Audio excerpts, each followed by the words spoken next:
আসসালামু আলাইকুম, আমি সম্রাট। সবাইকে 6 to 12 একাডেমিতে স্বাগত। ভিউয়ার্স, আজকে আমাদের আলোচ্য বিষয় হলো নবম ও দশম শ্রেণীর রসায়ন বিজ্ঞান বইয়ের চতুর্থ অধ্যায় অর্থাৎ পর্যায় সারণী অধ্যায়টির একটি মৌলের যে একাধিক যোজনী বের করা যায় সেই বের করার নিয়মটা নিয়ে আমরা আলোচনা করব। অর্থাৎ আমাদের এই পর্যায় সারণীতে ফসফরাসের যোজনী আছে 3-5, সালফারের যোজনী আছে 2-4-6, কার্বনের যোজনী আছে হলো 2-4, নাইট্রোজেনের যোজনী 3-5। তো আমরা আজকে সালফার মৌলটির একের অধিক যোজনী অর্থাৎ 2-4-6 এই যোজনীগুলো বের করে আমরা প্রত্যেকটি মৌল যেগুলোর একের অধিক যোজনী আছে সেগুলো পেরে যাব অনায়াসে। চলো ভিউয়ার্স, আমরা ক্লাসটি আলোচনা করে দেখি।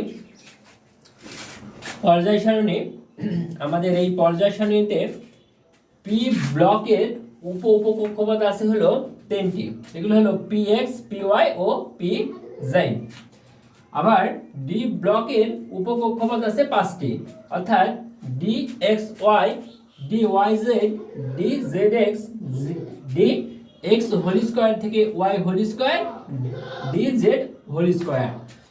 অর্থাৎ আমাদের যে মৌল ইলেকট্রন বিন্যাস করে যদি শেষ কক্ষপথে পি ব্লক আসে তাহলে p x, p y, p z এটি ব্যবহার করে আমরা একের অধিক যোজনী বের করে ফেলবো। আবার কোনো মৌল যদি সে আমাদের ডি ব্লক আসে তাহলে এগুলো ব্যবহার করে আমরা একের অধিক যোজনী বের করে ফেলবো। ইয়াস, এখানে আমাদের সালফার মৌল, আমাদের এই মৌল যে ইলেকট্রন বিন্যাস, যেখানে প্রথমে 1s কাটা পড়েছে 1s2, তারপরে 2s কাটা পড়েছে এখানে 2s2, তারপরে 2p কাটা পড়েছে 2p6, তারপরে 3s কাটা পড়েছে এখানে 3s2, তারপরে এখানে 3p কাটা পড়েছে 3p হলো 4। সব মিলে আমাদের এখানে পারমাণবিক সংখ্যা 16টি মৌলে ইলেকট্রন বিন্যাস হয়ে গেছে। তো এখন এখান থেকে একের অধিক যোজনী বের করতে হলে আমাদের মনে রাখতে হবে সালফারের যোজনী হলো 2, 4, 6। প্রথমে আমরা সালফারের যোজনী 2 বের করব। তো সালফারের যোজনী 2 বের করতে হলে এই সালফার মৌলটির উপরে এক সাইডে চিহ্ন দিতে হবে, স্টার চিহ্ন দিয়ে এটাকে উত্তেজিত করতে হবে। উত্তেজিত করার পর এখানে আমাদের যে 1s2, 2s2, 2p6, 3s2 এটা লেখার পরে আমাদের এখানে 3p লিখে 3p লিখলাম, আবারও আমরা 3p লিখলাম। এখন এখানে আমাদের p এর ভাগ হলো 3টা, px, py, pz। আমি এখানে দিয়ে দিলাম px, py আর pz।